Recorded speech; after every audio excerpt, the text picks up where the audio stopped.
మాజీ మంత్రి జీవన్ రెడ్డిపై ఆది శ్రీనివాస్ స్పందించారు. జీవన్ రెడ్డి ఎవరి మెప్పు కోసం అలా మాట్లాడుతున్నారు? జీవన్ రెడ్డి మాటలు చూస్తే నవ్వాలో ఏడవాలో అర్థమైతలేదన్నారు. జీవన్ రెడ్డి బీఆర్ఎస్లో చేరగానే మాటలు మార్చారని ఆరోపించారు. మొన్నటి వరకు కాళేశ్వరం ప్రాజెక్టుపై కేసీఆర్ దోపిడీ చేశారన్న జీవన్ రెడ్డి ఇప్పుడు మాట మార్చారన్నారు. సీఎం రేవంత్ రెడ్డి కాళేశ్వరం ప్రాజెక్టుపై సిబిఐకి అప్పగిస్తే హరీష్ రావు ఢిల్లీకి వెళ్లి బీజేపీ పెద్దలను కలుస్తున్నారన్నారు. మహిళలకు ఫ్రీ ఆర్టీసీ బస్సు, 200 యూనిట్ల ఉచిత విద్యుత్తు, సన్నబియ్యం పథకం మంచివి అని సీఎల్పీ మీటింగ్లో మర్చిపోయారని జీవన్ రెడ్డిని ప్రశ్నించారు. రాష్ట్రంలో ఎవరు ప్రజాపాలన పోవాలని కోరుకోవడం లేదని ఆది శ్రీనివాస్ తెలిపారు.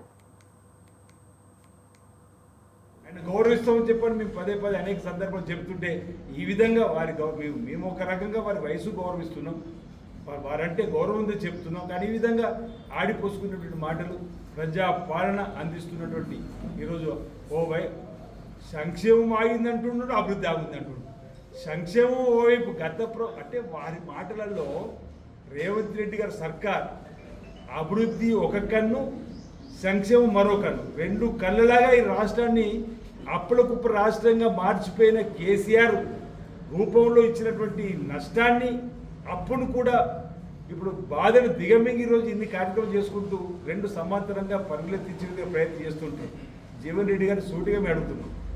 2014లో 75,000 కోట్ల అప్పుతో 16,000 కోట్ల నిల్వతో 6,000 కోట్ల వడ్డీ కట్టుకోమని చెప్పింది శ్రీమతి సోనియా గారు తెలంగాణ ఇచ్చిన రోజు.